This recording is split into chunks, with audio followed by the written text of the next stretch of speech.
Hello and welcome to Normal Islands Live. I'm Curtis Daly, and of course, you already know, don't you? I'm joined by Kevin Logan. Kevin, real chirpy mood in the backstage. How are you? It was. We won the same thing again. Oh, I just noticed that. Why are you Bugger. copying me? Is this? Oh, I know what you're doing. Because Well, we're talking about white people tonight. You're trying to do some sort of white pride. oh yeah, because there wasn't enough white going on here, so I thought, oh, just complete the look. Thankfully, it's too hot to put the head robes on. You know what I mean? I've not had the opportunity to wear my suits or my suit jackets because it's been so hot. So It has been. It has been far too cashing hot. up in white t-shirts. But yeah, how are you? It's fine. Honestly, the sun has been the most oppressive thing about being white in Britain during recent weeks. But we'll get onto that. Is that because the sun? Is that because you don't get a tan? Well, we have in our family what we like to call Irish skin, in that we're either like solid white or lobster. These are the two modes that exist, and yeah, I went a bit lobster. Yeah. Yeah, as you can see, I don't have that problem. I don't. Right, this is what we've got coming up tonight. We're going to be talking about Reform Friends of Israel, Robert Kenyon, and the Robert Kenyon interview with the BBC, which was a car crash, and of course the far right riots in the aftermath of the killing of Henry Nowak. Remember to like the stream, make sure you're subscribed, and if you want to support us, then you can go to turnleftmedia.co.uk/support to help fund our work. You can become a YouTube member for 99p, and I'm going to plug our Twitch because our audience kind of has a go at us saying, why are you plugging our Twitch? You can watch us on Twitch, twitch.tv/turnleftmedia. Go join the 6 other viewers and get us affiliated so we can take Bezos' money to fight against him. So we're going to use this money to destroy him and the rest of the oligarchs. Let's all get on with the show and on to the first story. How many times have we heard that the Reform Party is anti-establishment? Well, this latest development shows Reform are very much part of the Uni Party. Delighted to launch the official X account of Reform Friends of Israel. Follow for updates as we launch this exciting platform to promote the UK-Israel relationship with Reform UK leaders and members. I mean, I don't think it needs to do anything. We already have a huge UK-Israel relationship, don't we? But would you look at that? Billionaire-backed Reform are also supporters of the genocidal regime of Israel. RFI is... oh, sorry, I put the graphic in the... I think I missed a bit of my script. Let's... fucking hell, I've lost my train of thought. Let's carry on. RFI, which is Reform Friends of Israel, is being established to work with election candidates and other party officials to promote UK-Israel relations. It is understood that Jason Perlman, former advisor to Israel's president Isaac Herzog, could be appointed as director of the group in what will be seen as a major coup. RFI will seek to emulate the success of conservative, Labour and Liberal Democrat Friends of Israel groups moving forwards. So, who is Jason Perlman? Jason Perlman stands to become one of the most influential figures on foreign policy if Nigel Farage's party wins the next election. He has said he has great respect for Benjamin Netanyahu, who was wanted by the International Criminal Court for war crimes. And when his departure from Israeli politics was announced in December, he was personally thanked by President Herzog. Jason has helped guide the office of the president through perhaps Israel's most challenging times with the international press, Herzog said. Yeah, I mean, it must be tough for Israel and the media with them committing a genocide and those pesky journalists keep asking questions about it. Perlman also said that Israel hasn't committed any war crimes. Israel has not committed a single war crime in Gaza, the head of the newly formed Reform Friends of Israel has claimed. Jason Perlman also described the torture and abuse of Palestinian detainees held in Israeli prisons as the minutiae of individual claims. What a horrible individual. Kevin, if you don't think that Reform, well, I'm not saying you, but people, if people don't think Reform, is the establishment after all the big money donations, being massive Zionists surely, no one can deny that they are very much the establishment. Oh, they're 100% the establishment. These are entirely a party made up of former Conservative Party members. Literally, some of whom, including Robert Jenrick, literally former Conservative Party ministers within the last, what, 2 years? Um, yeah, they're obviously establishment. And this shouldn't be remotely surprising, of course, this move to create the Reform Friends of Israel, for two main reasons. Firstly, as we sort of led with there, Reform are establishment. They're pro-Israel. They're absolutely fine with being genocidal, and of course, they're absolutely fine with the American line on everything because they're so far up Trump's arse they can see out of his nostrils. Yeah, it's embarrassing the degree to which they're prepared to cuck us out to America and thus, by extension, to Israel as America's outpost. I actually think it was quite funny that the Labour Party were going to give a red box to the red ministerial box to Trump as well, given that we are essentially just openly admitting there that the UK Prime Minister is just a branch manager of the local regional outlet for the American Empire, formerly known as the United Kingdom. Anyway, and secondly, we shouldn't be remotely surprised about the RFI because Israel is the most obvious candidate for the biggest foreign influencer of British democracy. They are known to fund many, many groups, including the groups like the Campaign Against Anti-Semitism, Labour Friends of Israel, Conservative Friends of Israel. Their their claws go into every aspect of British democracy. And of course, naturally, given that the Reform Party are leading in the polls and therefore most likely to be able to form a government after the next election, in order to dictate that government's foreign policy, they need their own vehicle within inside the Reform Party. And they found a very natural home, of course, because they're very welcoming of such evil barbarity as is inflicted by Israel against Muslims. It's very much on brand, I think, with the Reform Party's general ethos. And so Israel has decided to do what Israel always does, which is peddle its influence in every aspect of other people's countries. And that's precisely what they're doing here. Do you think this is going to negatively affect them, or do you think this will have zero impact at all? Uh, in terms of the realpolitik, it probably helps them, at least in the short term, because Zionism is the du jour amongst the established. Mm.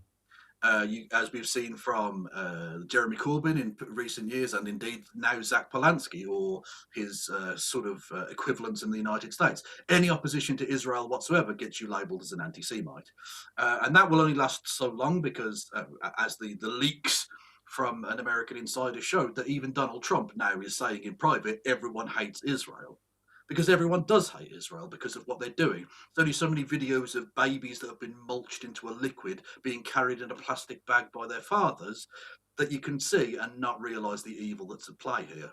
But for the short term, the amount of political influence and money that's been sloshing around from Israeli coffers, which, by the way, is by proxy American coffers, because there's a cyclical process of American taxpayers' money being given to Israel to then influence American democracy to give more money, and round it goes.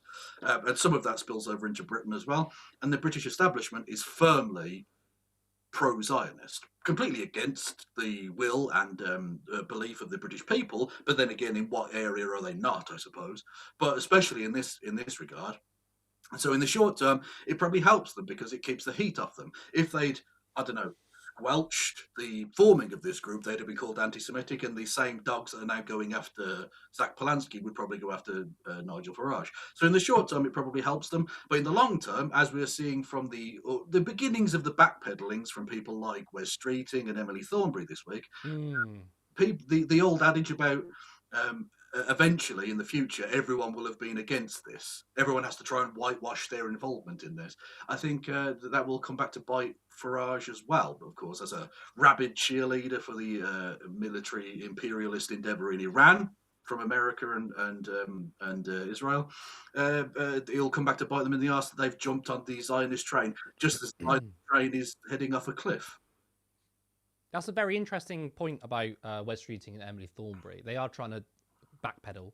No one's going to forgive them for it, especially Emily Thornberry. She also said on TV or radio that Israel has a right to cut off electricity and water.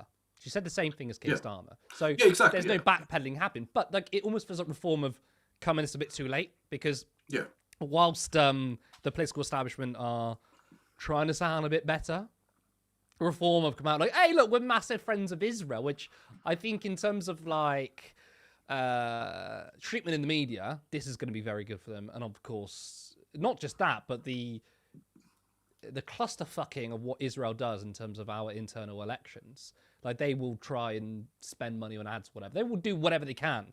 And it just feels like actually now in England, right, every election is basically Israel, the Green Party. It literally just feels like that now. Oh, absolutely, yeah. And actually, the Green Party, again, Zach Polanski being based as fuck, calling for public monitoring of ex-IDF soldiers that return to Britain. Absolutely. If you've been a member of a genocidal army and you return to Britain, I mean, I would go further and say you should probably be locked up and charged for the crimes you committed.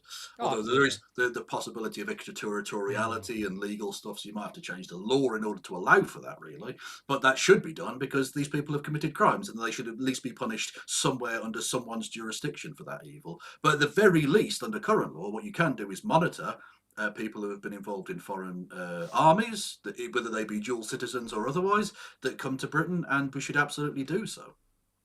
Yeah, let's move on because we're going to stick with reform. In fact, actually, this is quite a reform-heavy show. But let's go to our next story.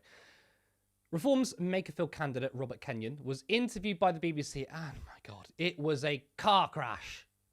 I spoke to Andy Burnham recently and scrutinised what he'd said in the past and whether he'd changed his mind about various things. So let's do the same with you. And we'll start with some policies. You have said that Russia was well within its rights to invade Crimea, part of Ukraine. That'll sound to some people, won't it, like you're sympathetic to Vladimir Putin? Absolutely not, Chris. I've served in the Army Reserve since, and I'm totally against the illegal annexation of Crimea. So you changed your mind on that? Things have happened since. People change their opinions on things. And let's talk about Brexit. You said that the Leave campaign peddled nationalistic pish during the Brexit referendum. Did you back Brexit? Did you vote for Brexit? 100%, and on that, Chris, I voted for Brexit. So who was peddling nationalistic pish? I mean, some critics of your party leader, Nigel Farage, would accuse him of that. No, to be honest, I don't even know what context. I'm not sure what nationalistic pish means. If I'm well, you tell me. You wrote it. I've no recollection of saying that. You sounded sceptical about COVID vaccines and in particular boosters. In fact, you told England's chief medical officer to get lost, or you put it a bit more bluntly than that. But I think you got the jabs yourself. So is it responsible to have been saying that kind of stuff whilst you were getting the jabs yourself? Well, I want to make one thing perfectly clear. I'm not anti-vax or anti-jabs. I had my first lot of COVID jabs, but you were telling England's chief medical officer to get lost. wasn't a polite thing to say. I weren't involved in politics back then. I speak like the normal bloke does. You go in a pub, we're in a pub now, you go into the next room, speak to local people. I think you'll hear a lot worse than what I've said on Twitter. Let's do a bit of scrutiny on your character, because part of standing for an MP is people getting a sense of who you are as a candidate and as a person. You made sexual remarks about Carol Vorderman. Sorry, I have not made sexual remarks about Carol Vorderman. Somebody else did, but then I responded with a crass joke about that comment. So I didn't make the comment. Carol Vorderman said what you'd said was disgusting. There's a pattern around some of the remarks you've said in the past that have sounded like they were degrading women. There might have been a few crass comments. If I'm as an elected public official, which I am now, I wouldn't make any crass comments because everything you do say is under a microscope. But comments that are made before I was involved in politics, you'll be judged in the future by what you say.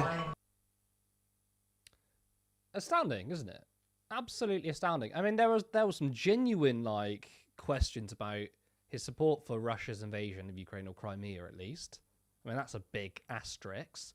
Then you've got about COVID vaccines, and of course the comments about Carol Vorderman. But he basically said that, well, I can get away with saying certain things when I'm not in the public eye, but now I'm in the public eye, I can't say certain things. So he doesn't sound like he's regretful of any of his comments. He's just saying, oh, well, I just have to be more careful as someone in the public eye. I have to be more tactile, which is quite revealing because it's like he doesn't distance himself from a lot of those questions.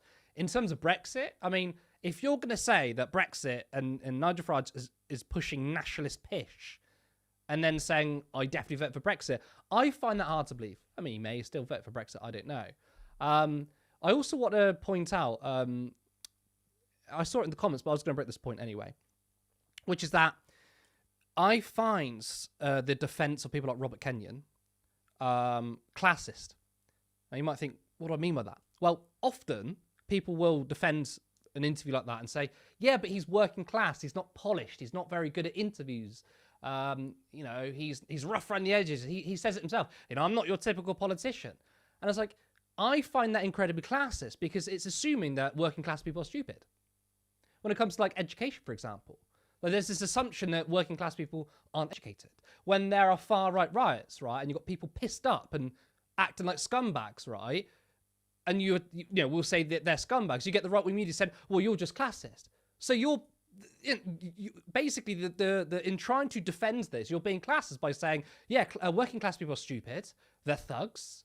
They're criminals. They're pissed up all the time. So it's like when trying to defend this, you're being classist. Okay, class means your relationship to means of production. It doesn't mean if you're a bit rough around the edges. That's not what it means. It means you're a dickhead. Okay, if you make bad comments, right, that's the judge of your character, not your class position. And to be honest, he's not really working class because he had a pint of water in a pub, not a proper pint. Nigel Farage wouldn't have missed that trick. Now, look, that interview was genuinely painful. And it reminds me of former boxing champion and current Hull mayor for reform, Luke Campbell. And one of his first videos he put out, he was like a deer in headlights. This is the office. You know, as you can see, we're building this from the ground up, and it's my plan to be transparent with people of this region and let them know step by step exactly what we're doing. We've had some unbelievable meetings today, making progress already in building a team. This afternoon I am interviewing people that want to be chair of the Freeport, so that's going to be very interesting to see the candidates there. And you know, we're moving forward and I'm building this team as quick as possible so we can get the results that everyone deserves. Thank you. He's had fantastic meetings, all right? Again, I want to nail that sort of classism thing because when a lot of us were looking at Luke Campbell thinking, this guy's a deer in the headlights, he has no idea. People once again saying, you're being very classist. But again, why are you assuming that people that don't know what they're doing are working class? That in itself is very classist, and it really frustrates me. Now, of course, we can joke because it is very funny, but I do think there's something deeper here, right? Reform is a highly ideological party. Its leadership, its backers, the machinery, that's all very ideological. However, we've seen examples of councillors who are utterly unserious and clueless. We have Kenyon, who, again, may have voted Remain. Luke Campbell, in a recent interview, sort of praised Andy Burnham, which probably would have angered Reform HQ. There are people who seemingly are apolitical and have found a home in Reform. Kevin, what do you think's going on here? Well, I mean, it's difficult to say other than the Reform Party are full of dickheads, really. Like, and I'll get into kind of more of the analysis of it in a second, but ultimately, it's bad people, ultimately, that are being drawn into this political party. I think you make a good point about the classism involved, although I will say, actually, the Luke Campbell thing is probably worse, just on the basis that he had full control over the scripting and editing of that video, and he looked terrible. Whereas at least Kenyon has it was being questioned by a professional journalist who then got to edit out, whatever and make him look maybe worse than it was or whatever, I don't know. But either way, it was an absolute car crash because ultimately he's not actually a very good political candidate. And I think you make a good point. The classism involved in this comes from decades now, where the phrase working class opinions or working class political attitudes is a way that London media people say racism. That's all they mean. When they say what working class people want, they just mean racism. Because that's all they think working class people are. It's just thick, uneducated, illiterate racists. That's exactly the reaction you got to after Brexit, of course, where working class areas of the country voted for a myriad of different reasons, not all to do with immigration or anything like that. The socio-economic betrayal of parts of the country like Sunderland and the Northern Wall and Wales and such by the Westminster elite led to them saying, well, the status quo is terrible, let's vote for literally anything else. And the status quo people went, well, clearly they must just be racists. And this is where you get to where the idea that a working class person is just excused. This is the bigotry of low expectations sort of thing, you know. Whereas there are lots of working class people who are very highly educated, very erudite, very well spoken, intelligent, thoughtful people, like, I don't know, Hannah Spencer, for instance. And you do have to be some of those things to be a mainstream national politician to some extent, although listening to Lee Anderson, maybe not always in all cases. But regardless, you do have to have some of those qualities, and this man does not possess those qualities. And the bigger point, I think, about this is that having watched that car crash interview with Kenyon, there is literally no way any genuinely thinking, sensible, good faith actor could vote for that man. Not only did he actually definitely make sexual comments about Carol Vorderman, including wanted to, quote, tongue her arse. That's a thing he just agreed with. That's a thing. That's a thing you said, Mr. Kenyon. Fuck you. Not only did he maybe not vote for Brexit or whatever, look, he said some really appalling things. He's been anti-vax, he's been pro-Putin, he's been all kinds of different things. He's an awful man. It won't actually make much difference to your average Reform voter because they don't care about those things. You've tried for ages and ages just saying this person is racist or this person is bigoted. It didn't work with Donald Trump. It didn't work with Boris Johnson. It hasn't worked with Nigel Farage. And it probably isn't going to work with this guy. Now, that's not to say that Andy Burnham won't win, because I think he probably will. But that's because it's Andy Burnham. That's because he has a pull in that region far and above any other Labour politician. He might be the only Labour politician in the entire country that could win there. But this won't massively affect his Kenyon's vote in the election. Because just saying you're a racist or a sexist or a homophobe or this, that, and the other isn't enough. You need to actually question them on, A, do they even understand the policy? Because there's another interview he did, which was Car Crash, where he didn't even understand what Reform's policies were in key areas. And not just if they understand the policy, but the implications of the policy. Actually give concrete reasons why voting Reform is bad. Not just that they're bad people, because I know that and you know that. But you're not preaching to the converted. You're trying to convert the unconverted. And just saying they're racist to people who are also a bit racist isn't anything. You need to actually give them concrete reasons as to why their lives are going to be negatively affected by voting for Reform. And that's unfortunately what the media are terrible at doing. I mean, I completely agree with you that I don't think that interview is going to make any difference. And part of writing this story wasn't like, oh, if I just show this to people, they'll be convinced not to vote Reform. The reason why I'm showing this is because I want to investigate this potential phenomenon of apolitical people going to Reform, and maybe it's a wider phenomenon of apolitical people going to the right wing, because some may say, oh, it's because of candidates aren't vetted as well under Reform than maybe the Labour or the Tories, because they're well established political parties. And I would say possibly, however, like speaking to Green Party councillors and members, they are highly motivated and are highly educated on their own politics and policies. I've never met someone, a Green activist or whatever, to be really clueless about their own policy and sort of like, oh, I don't really know. I just like green stuff. Like, I've never come across that. I've come across people like very well briefed on their policies. So I don't think it's a lack of vetting in terms of knowing, in terms of the candidates knowing what they're supporting. And I don't think it's because, you know, Reform aren't as well institutionalized as Labour and the Conservatives. Because again, I will point to examples of the Green Party where they seem to be extremely committed to their views. So do you think there is a phenomenon of apolitical people being drawn to Reform and maybe the right wing? Potentially we can link it to like how in America you had like podcasters and gamers were getting really sort of wrapped up under Donald Trump. Do you think there's something there? Well, I mean, firstly, the framing you use is perfectly just, because this is how these people see themselves, as apolitical. But no one is actually apolitical. Sure, and I don't just mean that in some like, oh, well, I've just defined you out of your question. I mean it literally in the sense that, like you say, with those podcasters, Joe Rogan probably sees himself as a fairly apolitical man, and we know he isn't. Yeah. The people who are, like you say, they think of themselves as apolitical because they don't really follow the politics day to day, but they have political beliefs. They have political ideological positions. And I think one of the reasons that they are drawn towards someone like Nigel Farage is because he speaks in a more plain fashion, usually. Now, of course, he's become more of a politician since he got to Westminster, because there's just sort of a natural process that people undergo on that place. It's a foul, corrupted den of iniquity. But he speaks more plainly on things like, with this, we'll get onto it in a second, but the way in which he puts his point across is more direct.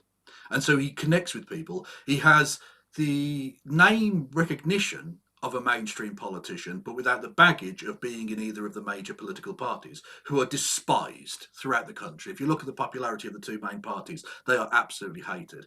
There are parts of the north of England that will never vote for the Conservative Party and don't want to vote for the Labour Party either now. And so they're sort of left, and you've got pockets of it that will go to the Green Party and are amenable to that. But this is, of course, quite a Brexit-heavy area of the country. And so naturally, those kinds of people who are just your average, everyday person who doesn't follow politics, doesn't necessarily understand it, isn't really apolitical, but thinks of themselves as apolitical, are drawn more into that sphere of things because they know Nigel Farage, they sort of know that they supported Brexit, and so they've gone, well, if this is a way of sticking two fingers up to Westminster, much in the same way that many people voted at the Brexit referendum, not because of racial issues, not because of immigration, not because of anything. They just wanted to say fuck you to Westminster. It was a way of using their vote in a way that hurt the people that have hurt them.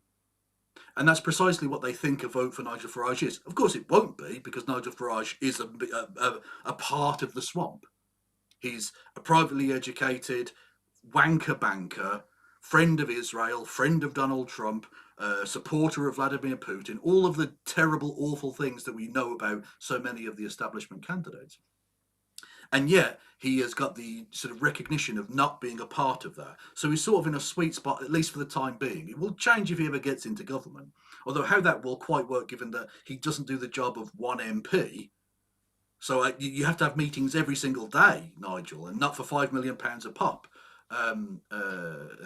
as Prime Minister. So I'm not sure how that will actually work. But if it does, then he'll lose that kudos, I think, and you might see a sort of precipitous, is that the right word? Precipitous drop in the Reform support. But yeah, people who think of themselves as apolitical are drawn into that that sort of more reactionary side of things. And the Green Party have to find a way. I think they found a way in Zach Polanski of being able to reach a certain number. Yeah, right. left populism to get into certain areas. But there is clearly still room to grow and room to manoeuvre in that. No, I think it's a good point about Joe Rogan. Someone he said he's apolitical. The man has interviewed like J.D. Vance and massive people. He's extremely political. The man is friends with Alex Jones. Exactly. Let's part that there. And before we go on to our final story, you know what I'm going to say? It's 2026. We want this year to be big for Turn Left. We want to be far more ambitious than last year and to really put us on the map. As you know, we've been leveling up. We have a part-time studio with guests in person, but we want to have our full-time owned space and for our contributors to be paid for the work we do. Your support over the years has been amazing, and we're ready to take this to the next level. We rely on small donations, so if you want to be part of a media organisation that seeks to destroy the oligarchs, then please head over to turnleftmedia.co.uk/support. There you can support us monthly on Patreon, or there is another link for a one-time contribution. You can also become a YouTube member for 99p, and you can go and support us on Twitch. Go to twitch.tv/turnleftmedia. We also have a Discord where all of us are in the Discord too, so come and chat with us, come hang out. Some of our viewers engage in voice chats afterwards, so if one of our mods and commenters can drop the Discord link in the chat, that'll be fantastic. Let's move on to our final story. After the horrific killing of Henry Nowak, a protest organised by the far right took place. Let's take a look at some clips. Come away! Come away! Get away!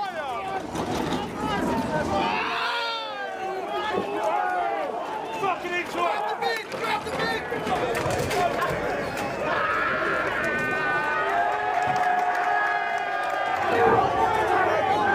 They're throwing bins! They're in retreat! The old Bill are in retreat! Shit!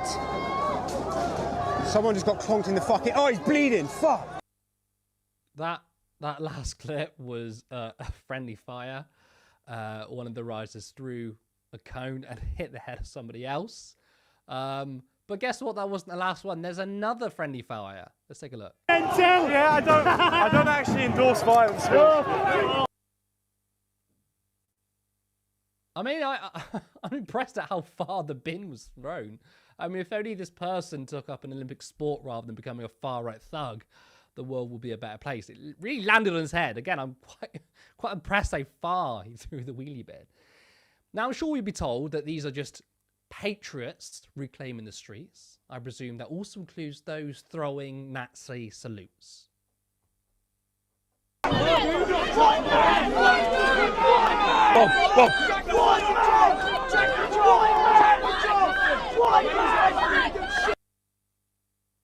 I struggle to hear what actually being said. Are they saying white power or white man? I'm not sure. I don't know. But it's clear that you've got Nazis on the street. Now, far-right agitator Lawrence Fox made an appearance too. I was going to say, what's the main reason you're out here today? What should we do about all of this? Because it's the most disgusting thing I've ever witnessed in the world. If this was a young black man, the whole country would be on fire. There'd be McPherson reports, there'd be independent inquiries.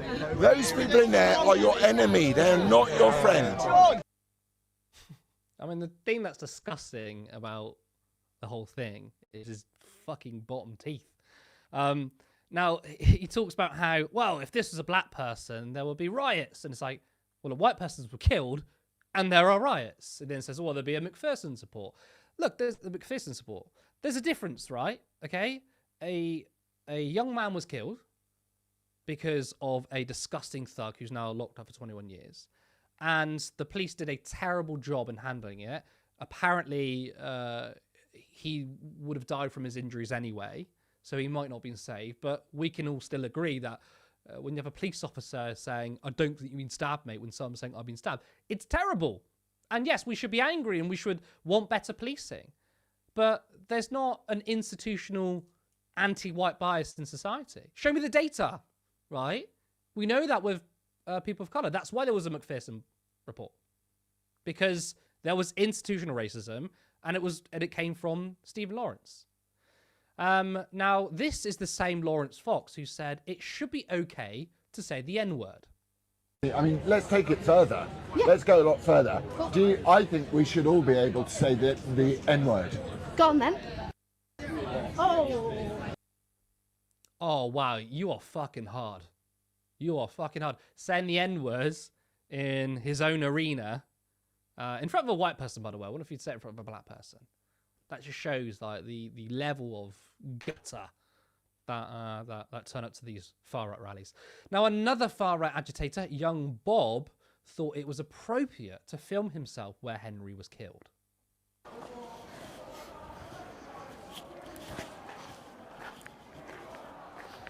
So this is the actual house where it happened. Just behind me there would have been Henry Nowak when he was on the floor bleeding out. This is disgraceful. He's literally gone up to where he was killed and filmed it for content. He'll say it's for a movement, but it's still technically content. And you saw, signs perched off the tree, so it wasn't just him.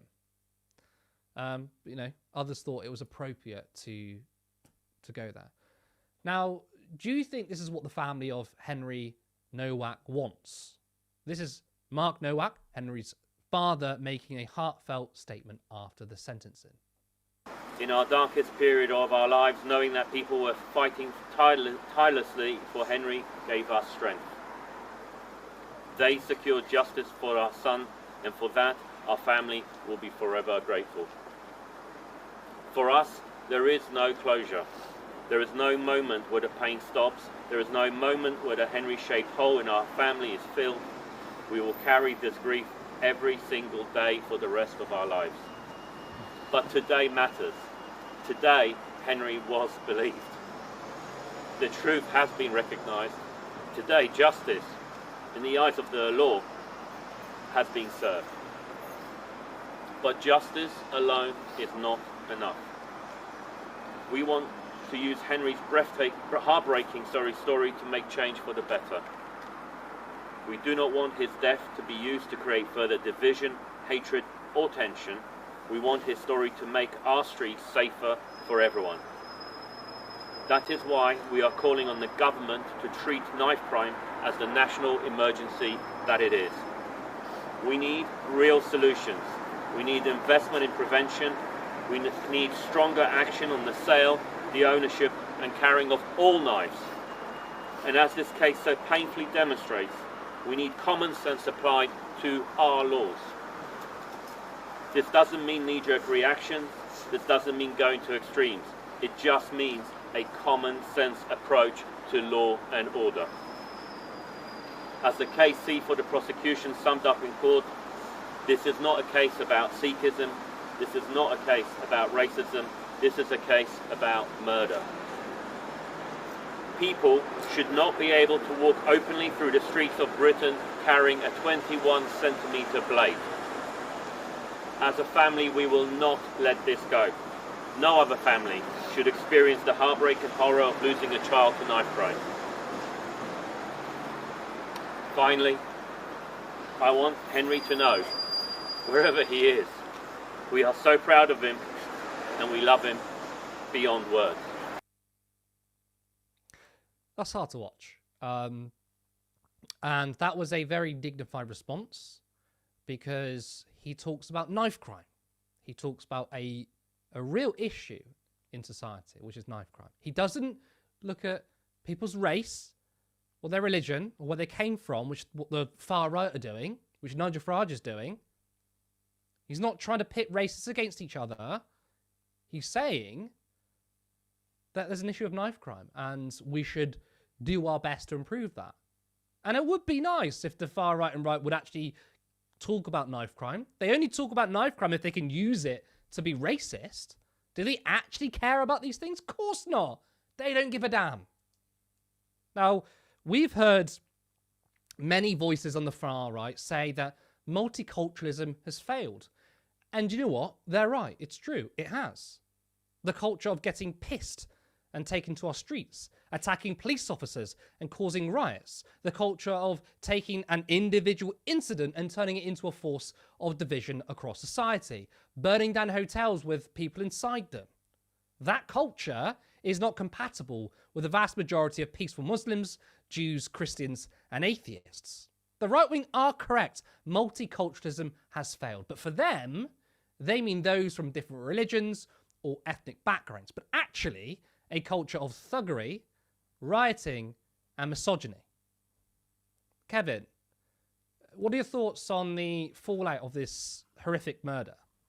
I think this is one of the stories that, outside of the victim and their family, I think I hate every single person involved in this for various reasons. I hate Nigel Farage and Tommy Robinson and Lawrence Fox for stirring up a race riot. Not the first time, a point I'll return to later.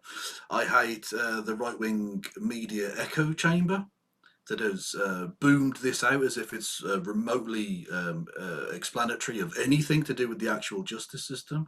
I hate the police for failing an innocent man. I hate the murderer for both murdering and for using racism as a lie to cover it up, thus endangering the lives of ethnic minorities across the country and giving the right wing an excuse to be more racist, as if they need an excuse, I suppose. I hate Keir Starmer for daring to pretend to give a fuck about civility now, having been the man that's been chasing the voters of Nigel Farage for so long and echoing rivers of blood speeches and such. Yeah, I hate every part of this. It's so utterly depressing and disgusting. It really is. I do have to wonder, at what point, how many race riots can Nigel Farage inspire before anything happens to him? Because you can't say the phrase, I support Palestine action, because that would be terrorism under the British law. You can't hold a sign that says that. You can't even hint at it without potentially opening yourself up to legal proceeding. But you can inspire now multiple race riots, because let's not forget his involvement in inspiring the riots following the Southport murders. He absolutely is to blame for those, and he's to blame for this one as well. Tommy Robinson, equally so. This is what these people are. They are stochastic domestic terrorists. That is precisely the function they have. When Nigel Farage comes out and says that you need to feel, you need to feel rage, cold rage was the phrase he used, and then people go out onto the street and riot in the way that they did in Southampton and Portsmouth. Let's not forget, because the guy who did this, the murderer, his family, who have done nothing wrong, had their house bombarded by thugs in Portsmouth as well. Lots of innocent people being treated terribly for things they did not do. And to the point about that was brought up by Lawrence Fox, one of the many grifters, as with Young Bob and all the rest of it. These people love it. They did the same with Lee Rigby's murder as well. They love to metaphorically hump the corpse of every white man killed by a black man ever. They love it. It's a great opportunity to grift. These people are fucking scum. Absolute scum. And nothing positive can happen until they are metaphorically excised from the body politic. As to Lawrence Fox's point about the Macpherson report, there is a significant difference between an innocent person being murdered for deliberately racial reasons, the police actively doing fuck all to actually provide justice, and no one ever actually being punished for those crimes, and then a report being done into the institutional racism, which, by the way, you don't even have to go back that far. There was a report 18 months ago that said the exact same thing, that they're institutionally racist. The Metropolitan Police, this is. And it's true of police forces up and down the country. We know that statistically, that people of colour are by far the victims of police brutality, stop and search, over-policing. We know this. We absolutely know this for a fact. White man, you are not oppressed. Stop trying to be an oppression Olympian. And there's a difference between that. Can I just quickly cut you off? I think you're muted on your stream. Am I muted on my stream? I'm getting people come in and say, yeah. Oh, okay. I don't know what happened there. Okay, well, oh God. What I'll do then, I'll put that rant up that I just did, because it was quite good. I'll cut the audio from your stream and just put it up on my channel tomorrow. Perfect. Apologies, everyone. It was fucking awesome. It was a bloody good one. Anyway, as to Lawrence Fox's point, there's a difference between an innocent man being killed and the police doing nothing to do with it, get justice, and no justice being sought, and an innocent man being killed and the murderer being found and prosecuted and getting a life sentence. Because it's 21 years minimum. Do you think it's likely he's going to get out after 21 years?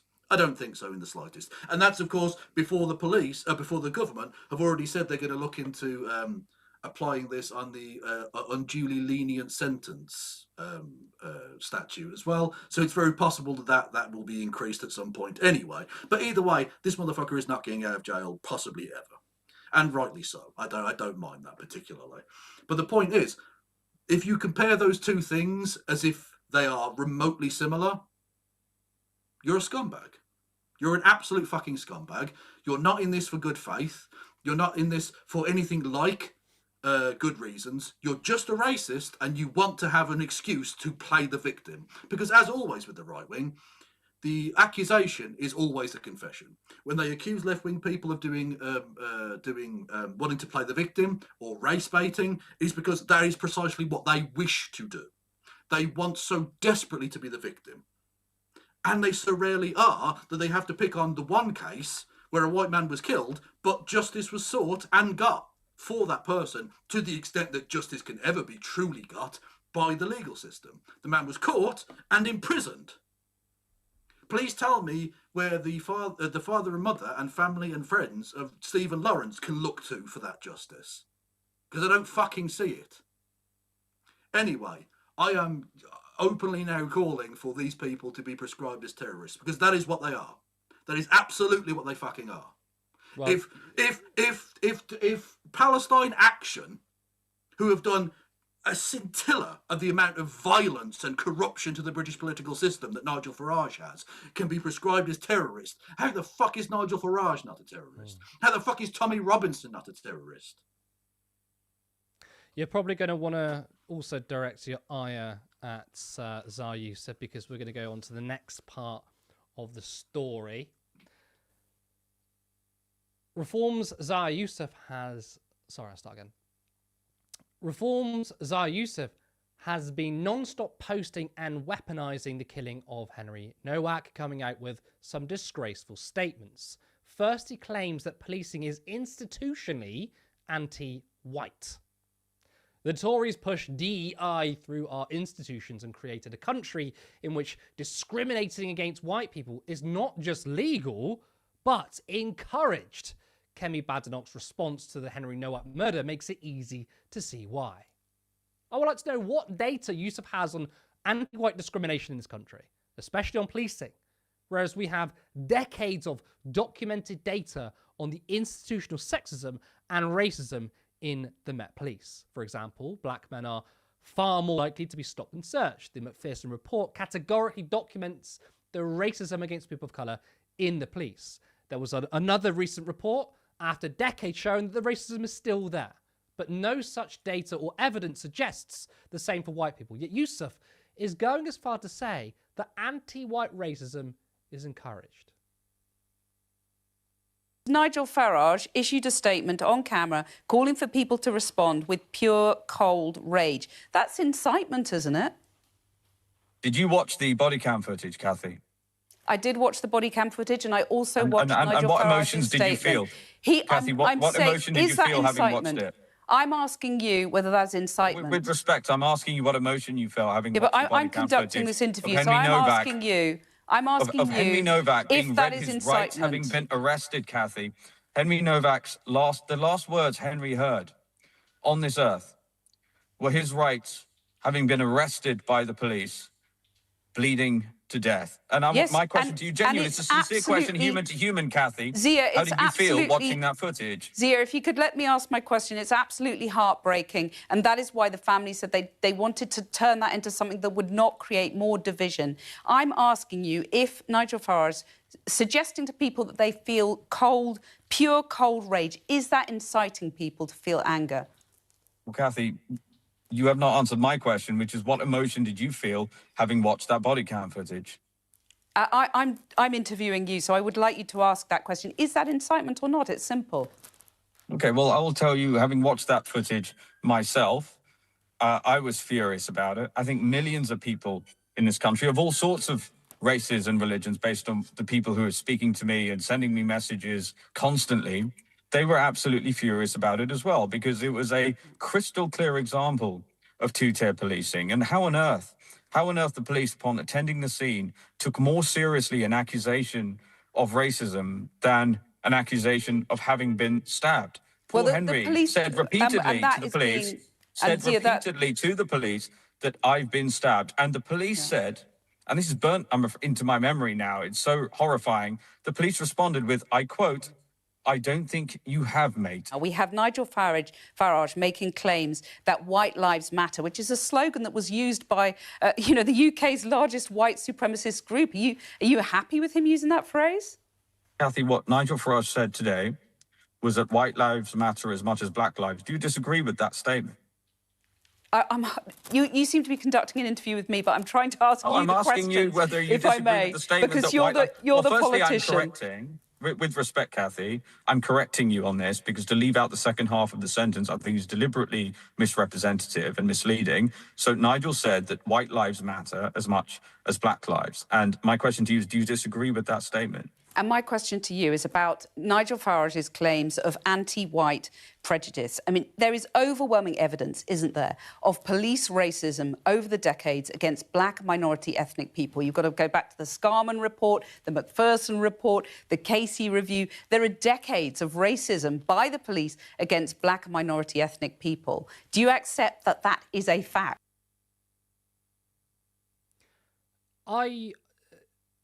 The way I feel about Zahir Yusuf is he is a truly nasty piece of work, a despicable scumbag. I hate the man. I'm sorry. I'm going to say it. I hate him. Just an awful human being. I mean, that is one of the most shameful clips I have ever seen. Kathy Newman, I don't exactly have a lot of respect for, is doing an interview of a politician. And she's saying, look, Your party leader said people should have cold rage after this, which is clearly incitement. It's incitement for people to do something about it. And instead of answering the question, he turns it back on her saying, well, I'm going to be interviewing now. And his response is to say, did you look at the footage? Did you look at the footage? Of course she's seen the footage. We've all seen it and we're all disgusted by it. And then he says, well, do you know what? This is a genuine question, human to human. That was not a genuine question.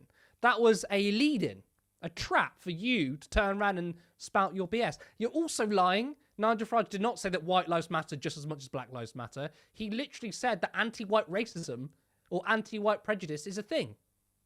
And Kathy correctly says, well, there's documented history and evidence of anti-black racism in the police. The same isn't for white people. Now, for years, the right wing attacked Black Lives Matter by saying, well, all lives matter, not Black Lives Matter.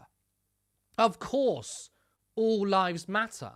But given the high level of anti-black racism, especially in the US, the point about Black Lives Matter was to point out that black lives didn't matter. And seemingly still doesn't. It was to say, guess what? Black lives matter too. And the response by simply saying, well, all lives matter, was to downplay racism. Yet now the right wing are doing the exact same thing they hated. They're saying, white lives matter. So hold on a second. Beforehand, you were saying all lives matter, and it's wrong to say black lives matter. And now you're saying, well, actually, white lives matter. What I found very interesting from the right wing and the far right is they've done the inverse liberal identity politics. Their entire political existence was to define themselves against the liberal establishment and political correctness. Oh my God, this, that. Oh, racism here, Black Lives Matter there. Right? You're doing the exact same thing. You're doing the culture wars. You're doing the identity politics, but in reverse. But at least the liberals had data and evidence on systemic racism.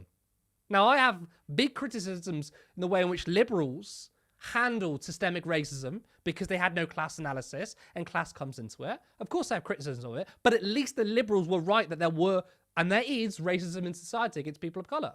There is when it comes to white people. And yet, people like Zahir Yusuf is trying to weaponise it.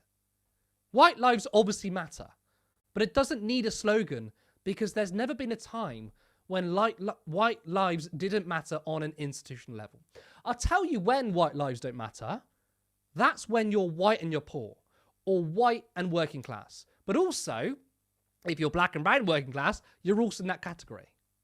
Now, if you think Zahir couldn't seek any lower, you'd be wrong. The government has announced prostate cancer screening will be offered to black men. The government has announced all black men aged between 45 and 74 will be offered prostate cancer screening. Now, the reason for this is because 1 in 4 black men are diagnosed with prostate cancer, which is double the risk of other men. Yusuf thought it was fit to respond with this. On the day the whole political establishment claims we do not live in a two-tier society, they announced this. Notes, the NHS makes no drugs available exclusively to white people. That is disgusting. Black men have a far higher risk of prostate cancer. And also, screening for prostate cancer is not exclusive for black people. So I don't know why you're saying, tell me which other service is only exclusive for white people. Because none of it exists, okay? The government just announced they're putting more investment into prostate checks for black men. It doesn't mean that you can't get checked as a white person. So not only is he lying, but once again, he's weaponizing it. Is there anything this corporate Zio puppet won't weaponize? Kevin, do you think this White Lives Matter rhetoric from Yusuf will cotton on here? I think it already has to a degree. I think we've seen the rightward slide of British politics for some time, and this is the natural outcome of it. They're essentially using Rupert Lowe being more far right as a kind of, I'll use a kind of equivalent in the United States. If you remember a few years back when Glenn Beck was the crazy motherfucker on Fox News who'd say such outrageous, crazy shit that it made all of the actual far right serious shit seem more sensible. And that's essentially what they're doing here.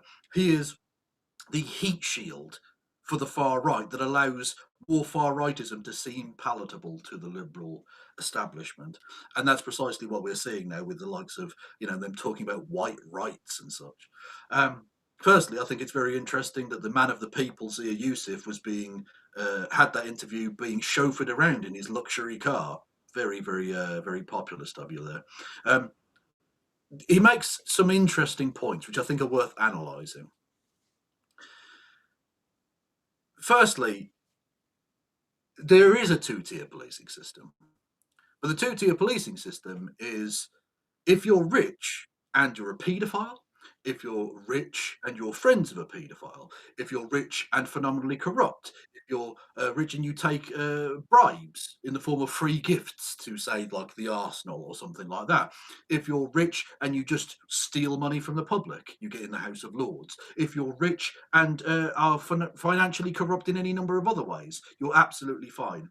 If you're on the dole and you work and earn £1 and you don't allow that to be, you don't tell the taxman about that, you will be absolutely fucking hammered to the point where you will get absolutely no money whatsoever in the short term and possibly kicked off universal credit in the long term as well. If you are disabled, you will be absolutely crushed.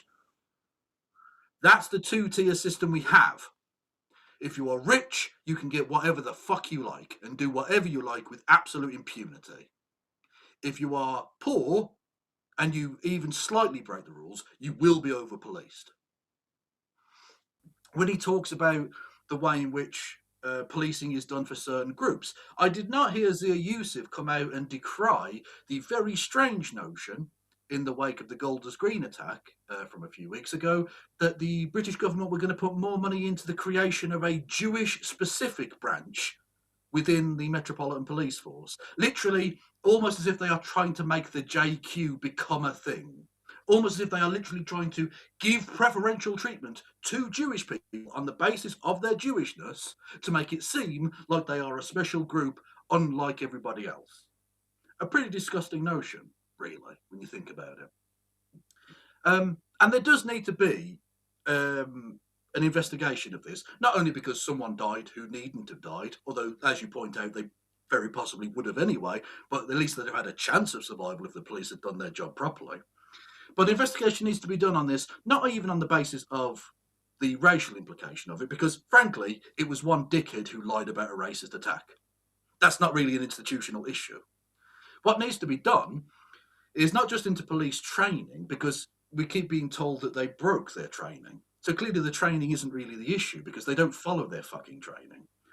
What needs to be done is the culture of stat padding within the police. They desperately need there to be an arrest on virtually every incident like this. So they don't give a fuck if you've been stabbed, you're being arrested. If you complain about it, and let's be honest, every person who has ever been arrested has complained. No one has enjoyed being arrested. No one goes entirely peacefully into handcuffs, into a tiny, horrible cell with potentially some very dangerous people inside of that cell. You are going to complain. You might be even going to make stuff up. You might be intoxicated. Who knows? And the police deal with this day to day. And so when they hear someone say something like, I've been stabbed, they're just going to say, no, you're not. You're just being a prick. And carry on. It wasn't even the police. Like, I don't want to defend the police because fuck the police. But the right-wing critique here is, oh, why aren't you making noise about this? Well, we've been saying for fucking decades that the police are shit. But the police have to try and justify themselves and the ridiculously inordinate sums of money we spend on them, considering the complete paucity of public good they actually serve, by having arrest numbers. Regardless of whether those arrests lead to anything, regardless of the fact that they don't lead to prosecutions of very serious crimes, regardless of the fact that the police are often the ones doing the fucking crimes in the first place, the police need to stat pad and arrest people and be gross toward them in order to just process the case and get it through, because that makes them look good. It makes the chief commissioner of the police force look good. And he can go to his political leaders and say, look, we've got all of these numbers. We can put it in a fancy graph. We can release a report saying how effective we are whilst the country goes to shit. Again, it's governance by briefcase robot that leads to the deaths of innocent people and the brutalisation of mostly ethnic minorities, but in this case it was a white guy that happened to be on the rough end of it. And the police need to be investigated. And frankly, Not defunded completely, but defunded very significantly because they can't deal with things like mental health issues. They clearly don't give a fuck about people who are victims. They don't even give a fuck about people who are perpetrators because they're often the perpetrators themselves. The police need root and branch cleaning out. And it's not because they're racist against white people. In fact, it's because they're racist against everybody else. It's funny because for decades we were told to shut up by the right wing in our criticisms of the police. It's like the police. It's patriotic to support the police. You know, you can't attack our bobbies on the street. And now suddenly, oh well, actually they can use it for their ends. Suddenly the police are the enemy. And it's like, well, we have long pointed out the issues with policing, but we were ignored.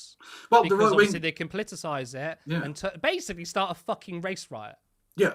And of course, not to make everything about Israel, but I think a good example of this is when they removed the head of the West Midlands Police Force for daring to say that allowing in pro-rape, violent, Kahanist, religious extremist football fans into Birmingham was probably not a great idea, and they hounded him out of office for it. So they're happy to attack the police when it suits them. So, 100%. I think that's a good time to go to your comments. I'm really excited to see what you've got written. Going to be very interesting. And we're joined by Callum Taylor, our producer. Hello, can you hear me? I certainly can. Wonderful, in which case everyone else can. Yeah, just some updates to some of this story while we've been on air. I did just have it in front of me. It's now gone. How professional of me, Callum. There it is. So this one's really frustrating. Politics UK have tweeted this. It's come from a Times journalist. But apparently a number of officers in Hampshire Police responsible for the arrest of Henry Nowak have said that they have controlled and pressured, that they are controlled and pressured to feel certain ways, quote, after receiving mandatory DEI training. So they're still pushing this narrative that it's all about DEI. Well, I do have to pull you up on even the very notion of there being a journalist that works for the Times. What are you talking about? But also, like, this is the thing. What doesn't make any sense about, like, DEI or whatever. It's like, so you're going to tell me that a police officer is going to look at a white kid and go, he's told me he's stabbed, but I'm not going to believe him because he's white. That's not how it works. I mean, even if when we look at like institutional racism against people of color, like often the racism doesn't go through their heads. It's a institutional bias, right? Yeah. So the idea that he could have been saved if he was black. It's ludicrous. Also, can we just point out that Politics UK is a fucking right-wing shithouse account? Yes, it is. It absolutely is. But they were just sharing something from the Times, so. Well, yeah, but okay, I'll just scale up to the right. Can we just say that the Times is right-wing shit? It's the Murdoch press. I don't give a fuck. I think as well. I'm highlighting, Kev, the fact that those officers have apparently said that because that in and of itself is just going to stir up more shit. Well, thankfully, the police have never lied about anything. Oh, so no, I definitely believe them. And I'm pretty sure it was Ben who a while ago pointed out that DEI. I fucking hate this yankification slop. Stop it. But DEI in this country, like, often benefits poor white working class kids, specifically young white working class boys.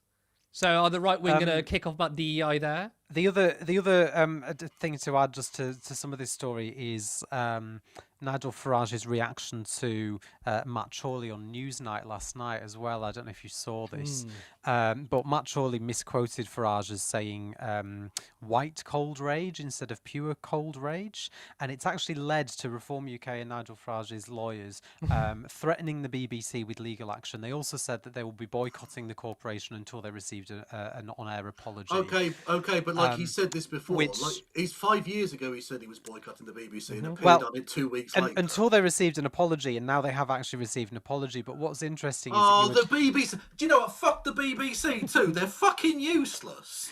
You were talking. You apologised for that, you fucking melters. You know what? When Reform get in and fucking defund you, you'll have earned your unemployment, you cunts. Well, what I did like, because I mean, they're gonna put one out on Newsnight tonight, but that's only because Farage was threatening legal action. But Matt Chorley's actually put out an apology himself. But what he says in it, which I thought was quite amusing, was he said, "However, I referred to white cold rage instead of pure cold rage.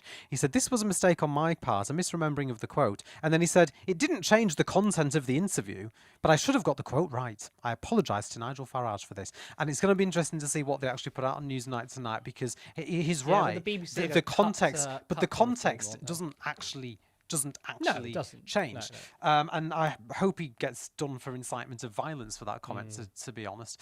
But anyway, let's... it's the British Broadcasting cocks now. That's all it is. Literally, And it's so funny. It's like, oh, we're going to boycott the BBC. No, you're fucking not. Your entire career was built from the BBC. Well, it would have made... No one would know who you are. No one would know who the fuck Nigel Farage was if it wasn't for the BBC. But importantly... It's on Question Time every other fucking week. Yeah, but importantly, they have said, actually, they'd be boycotting the BBC until they felt that the apology was, quote, satisfactory. I think they should just... I want them to boycott it. So I have to fucking see them. My taxpayers' money don't have to go to their fucking faces. Curtis, please, the point I'm trying to make is that we talked earlier, didn't we, about the fact that Rob Kenyon is supposed to be appearing on Question Time tomorrow. But if Reform UK are boycotting the BBC, it's an excuse for him not to go on. And I wonder whether, after tonight's Newsnight apology, Nigel Farage will say that they haven't gone far enough, and as a result, pull Rob Kenyon from going on Question Time tomorrow, because they know what an absolute prat he's going to make of himself. So that's a very good point, actually, and I desperately want Robert Kenyon to go on because he will show himself to be an idiot. It is beneficial for him to not go on, but yeah, I actually think they're going to use that excuse, say I'm not satisfied, and they've got their excuse. Well, exactly. Look, now they're doing AI. They just have 5 AI Zia Yusufs on the fucking panel. That's what they want to do anyway. True, and all they got to do is I love Israel. I love Israel. Yeah. That's it. That's the choice we get in this election, guys. Yeah. The Greens. Anyway, can I just say, there is one candidate that wasn't allowed in, so if the Reform guy drops out, count bin face. Let's go. Well, he's on the ballot. He's on the ballot. Put him on the fucking show. So a Restore, and if you believe some of the polls, they're actually polling higher than the Conservative Party, and they've got a slot. So, maybe Restore Britain should get a seat there too. Actually, let's bring this one up. Do you want to read it out? So this one's from Taylor K, who said, "I'm sorry, but the police officers have just went against your whole narrative, and you're just going to skip over it, lol." What? Because some officers from Hampshire Police have made a comment about DEI. How is that going against the narrative? Have the police ever lied to cover up the fact that they're completely shit at their jobs before? Has that ever happened? Has there been any incident of that ever taking place before? Because if so, I would suggest maybe it might have happened again for the millionth time. Are you seriously? By the way, you forgot 2 Ks from your name, you racist prick. Fuck off.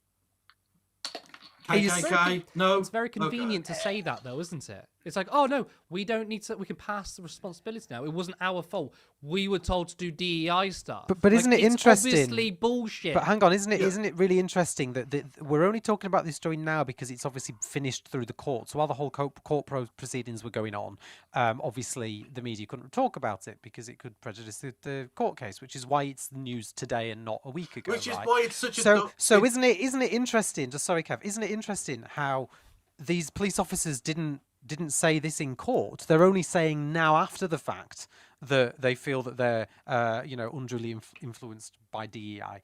Very, very convenient. But you're seriously suggesting that this quotes DEI, which isn't even a fucking thing in the UK, it's a bloody American term. But are we seriously suggesting that because police officers are trained to respond to hate incidents and to, I don't know, not prejudice people and stop and search them simply because they happen to be black, because that doesn't automatically mean that they might be guilty of a crime? Where does that line with not checking somebody for a wound when they tell you that they've been fucking stabbed? At what point in quotes DEI training do police officers get told, yeah, if you've got someone on the floor who's in and out of consciousness and they're telling you that they can't breathe and have been stabbed, that your immediate response should be to say, nah, I don't think so, mate, rather than to actually fucking look for a wound and give them the support that they need for the injury that they're claiming they have? Yeah. It's fucking bullshit. On a sort of related note, the reporting restrictions are due to the fact that the British system is fucking terrible. This is the one way in which we need to actually Yankify. is to sequester all of the people on the jury, so you inconvenience 12 people, rather than sequester every single person in the country to make sure that we know nothing about the case, so that we can't influence the jury. Which is ridiculous, because instead of inconveniencing 12 people, you're inconveniencing 70 million fucking people, which leads to essentially a cliff edge where we have no news of a thing and then boom, we know everything. Which is ridiculous. Happened, didn't they? Well, exactly. Whereas if you have reporting on it constantly, you have a dissipation of that social pressure that you get if it's just all clumped together at the end, which leads to fucking race riots. Taylor K, consider that not skipped over. So, Sue, the super chats. Michael has gifted 1 Turn Left membership. Thanks, Michael. We appreciate it as always. Benji has done the same. Terry has gifted 10 Turn Left memberships. Thank you for those, Terry. Really appreciate that. We've got a £2 super chat from Benji saying, check email for Twitch affiliate invitation. I can't. There's no email in there. I just don't know. I've not seen one. If it's gone to the Turn Left email account, it's not there. But well, some people are already affiliates. You know what I'm saying? It's not for everyone, lads. You know. How's it feel to work for Jeff Bezos then? Yeah, I am Bezos' little bitch. Yeah. We've been paid a cheese tax by Layla, £5. Cheese tax. All hail the giant rats. Much love to Turn Left, Kev, and everyone in both chats. What is a cheese tax? But I love it's Kev, not Kev. I don't know why. Well, it's I do a joke because of the bin strikes. We had like giant rats. Inside joke. And so it's become a. You got fucking £5 out of it, you cunt. Don't fucking do that. Behave. Andrina has gifted 1 Turn Left membership. Thank you for that one. Specs has sent £5 and pointed out what Curtis alluded to earlier, which is that we usually hang out in the voice chat of the Discord after the shows. Many of our Specs lad do come join the community, and can a mod please post a link in the Discord? Thank you. I think they have, and if they haven't, just on that point before I forget. I mean, I could do this off air anyway, but because my audio cut out, is it all right if you? I presume you're going to put that bit out on your channel, right? Yeah, it'll go out, and you'll be able to get it from the replay the live as well. Well, no, that's what I mean though. Can I just put that? Can I just download your video and put it up on my channel? Fuck it. It's going to be basically the same video. If you want. Thank you. Okay. Plants McGee sent us £2 to tell us that Kev was muted, so thanks for that, Plants. Go fuck yourself, Plants. Go fuck yourself. Nice. But keep coming with the cash, Plants, because we appreciate it. Another £2 from you. Well, Plants sent another £2 and said DEI is delayed every instance. Leeds Tram Network. True. Northern Rail as well. Nice. Honestly, anyone who parks their fucking car on the tram lines gets nuked. Your house gets fucking nuked. You're gone. You people are fucking arseholes, holding everyone else up. Fuck off. Sorry, the Birmingham trams have the same problem. It's very annoying. Deus Ex has sent £2 and said, for Kev, spitting straight facts. Based.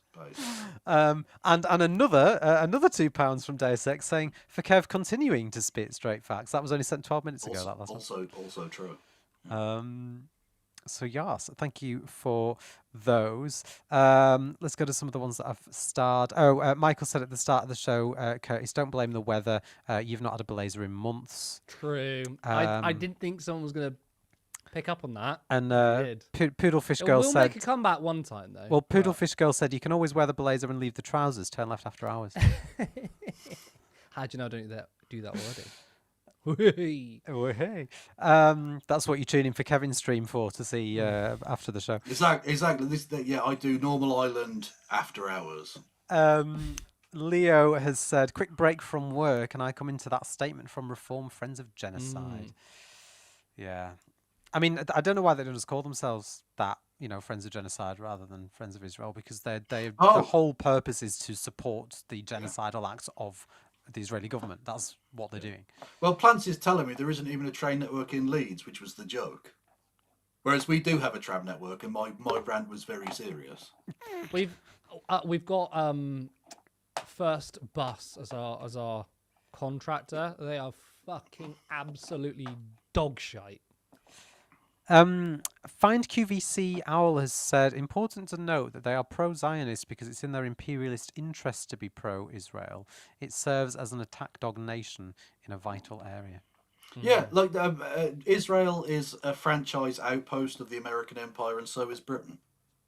But also, because they have no principles, they will just support Israel because it will help them get into power.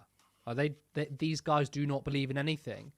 They just want power. So, of course, they're going to cut for Israel because Israel will help them get there.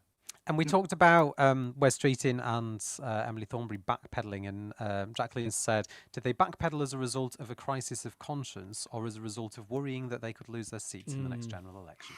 Well, I mean, in Wes Streeting's case, it was because the Mandelson documents revealed that he had concerns over whether Israel might have been committing genocide, which shows his defense of Israel in public was dishonest. Yeah.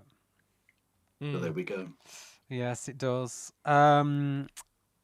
Poodlefish has also said, although we've touched on this, unfortunately, nobody voting for reform cares that Kenyon is as thick as two short planks and has horrendous regressive opinions. Literally what I said, just pointing out that a racist doesn't care, the racists don't care. Yeah, I don't. It won't make a difference. But I do think, though, I still really want him to be on question time because I think if he does such a bad job, it might just make sure that Andy Burnham wins. Like he might lose some voters. Because what's it could interesting? Be an absolute travesty, but I think Callum, you're right. They're probably going to pull him out somehow. Well, Judge Buzzy said this guy's supposed to be on question time tomorrow. Made this point on Helena's stream, but guarantee he will be switched last minute with Zia because he's on every week. But what's interesting about the lineup tomorrow is they've actually got a full panel of candidates in the election, and as much as we don't trust the BBC, I can't. Oh, well, no, I can actually, but I was going to say I can't see them allowing Reform to put Zia in as a last-minute switch, given every other guest is a candidate. I feel like that they would accept Rob being pulled because obviously they can't stop that. But I think if Reform said we want to send Zia instead, I think the BBC would say, well, no, this is a candidate show. You either send your candidate or we can't platform you. Well, what they should do is, like, if he doesn't turn up, have a spiritual replacement in just a massive pile of shit. Well, do you remember when they replaced? Was it David Cameron they replaced with a block of ice? Was that Channel 4 that did that? 4. Well, have I got news for you? Change, so. Have I got news in for a you? debate about the climate. I think have I got news for you? Replaced John Prescott with a tub of lard when he didn't turn up one time. I didn't know that actually happened. That sounds like that. So it was just Paul Merton sat next to a tub of lard all the show. It was amazing. They should put a cardboard cutout of Carol Vorderman or something. Well, no, because then for Carol Vorderman's arsehole. Justice for Carol. I love the way that in that interview he immediately tried to jump to say, no, I didn't make sexual comments about Carol Vorderman. It wasn't me, but somebody else did, and I thought he was bang on the money. I thought the answer was really funny. It's like, well, hold on, I didn't say those words. I agree with it. I just didn't say it. Like, it's. Listen, we have to laugh because it's so fucking awful. It is funny because it's so stupid. And, I mean, it's funny because a lot of the political dialogue for several days was around the sphincter of a former TV show host. It's just awful. Deus Ex has said weird. If he's 30, then he would have been in his mid-20s when he said all that stuff. If he's really changed his mind, then we need to. Then he needs to he's say way that. older and why. than 30. I'm sure people said in the chat that he was like 46. Oh, is he? Which means he was like 30 years old when he said it, so he's not exactly a young kid. Oh, we'll find out. It's 40. No, it's 41. So I mean, 41. Brexit was 10 years ago, so it'd have been in his early 30s. So he was right. He was right in that the Leave campaign did peddle nationalist pish. Yeah, I love that. I love that he pretended not to know what that meant. Old self was more correct. Yeah. Well, those comments sparked rumours that he had actually not voted Leave, which is why he was like, hand on heart, I voted Reform.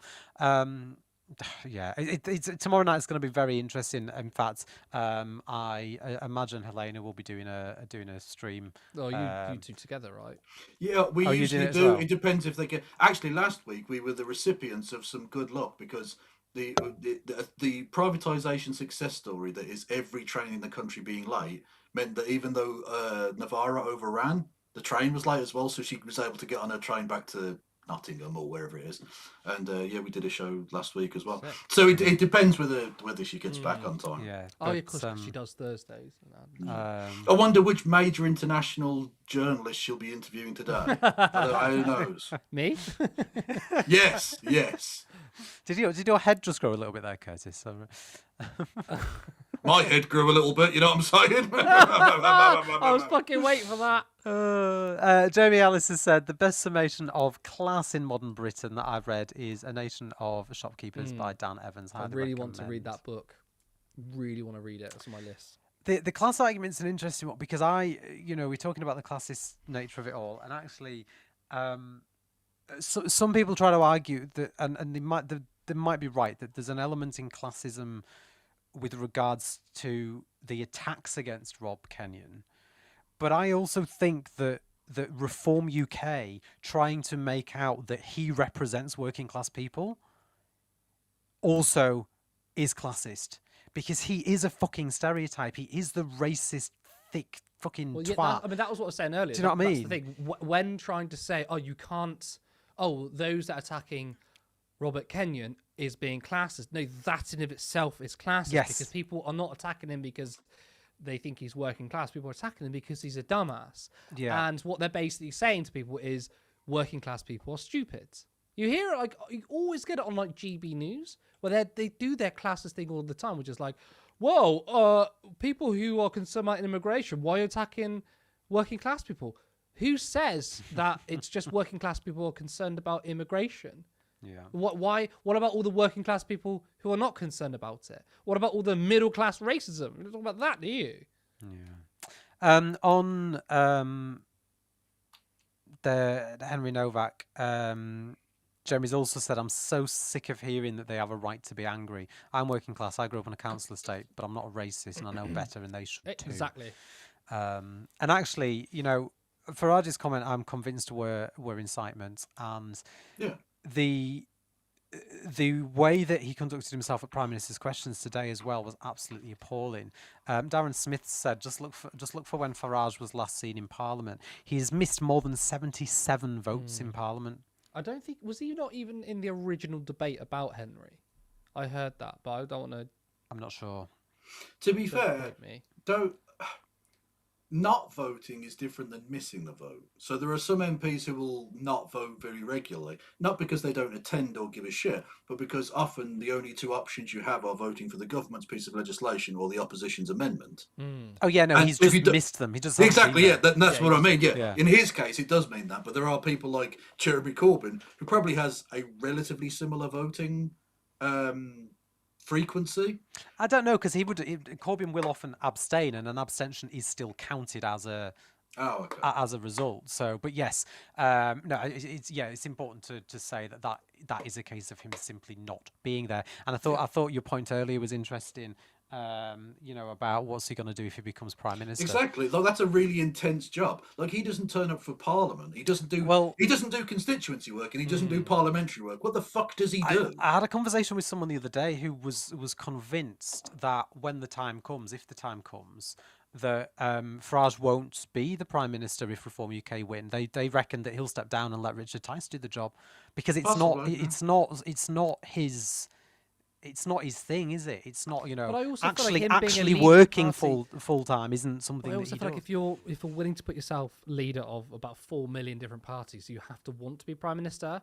I think he wants to be Prime Minister, but if he becomes Prime Minister, he'll have a shock by, oh my god, I have to do fuck loads of work. But he wants the power. Outsource the work. He wants the power. He just doesn't want the work, does he? I think he'll outsource the work, though, wouldn't he? Yeah, probably. But there's still a lot that goes into it. Like, you still have to do cabinet and parliament and things, Yeah. Look, ironically, doing PMQs once a week would be him turning up to Parliament more than he does now. Well, he hasn't even been able to do that, has he? But listen, it's 9 o'clock, so we're going to call it. But yeah, thank you both very much. Cool. It's been interesting. Thank you so much, Callum. Thank you for your fantastic comments. Of course, thank you to everyone who tuned in. And Kevin, thank you so much for joining me again. Well, thank you for inviting me again. It's been a delicious pleasure. delicious pleasure. I mean, I really enjoyed tonight because we both got a bit ranty, but it was good. And some of it had a microphone attached to it as well. Not well, all if of it. If people watch your show, they wouldn't have known that actually. They Yeah. would have like, Kevin, It's get so yourself a annoying. microphone. It's so annoying. I was on a great flow, and then and then you had to point out the fucking thing. Oh, I'm such a boomer. Oh, That's such a embarrassing. boomer. Why did that happen, by the way? Like, what's wrong with your mic situation? I mute. Clearly it must be different for the OBS as to this room, because I'd muted my microphone because I wanted to have my fan on for a second because I was fucking sweating. I heard So that. whilst you were exactly. Well, that's the annoying thing, is I turned it off so that it wouldn't affect your audio, and you were the only cunt who could hear it. Incredible. Fucking hell! You've been streaming for so long. You're a rookie error. You need to know that stuff. I know. Honestly, chat. Mea culpa. Again, thank you, Kevin. Also, as you know, if you want to support our work, then please go to turnleftmedia.co.uk/support. Become a YouTube member for 99p. If you have no money, don't worry. Please like the stream. Become a subscriber, hit the notification bell, share our work, tell people about us. We're trying to grow with no money, no billionaire backers. Of course, also remember that we're on Twitch. So go to twitch.tv/turnleftmedia. Remember, we go live every Monday, Wednesday, and Friday at 7:30 p.m. You've been watching Normal Islands Live. I'm Curtis Daly. Thank you so much, and I'll see you next time.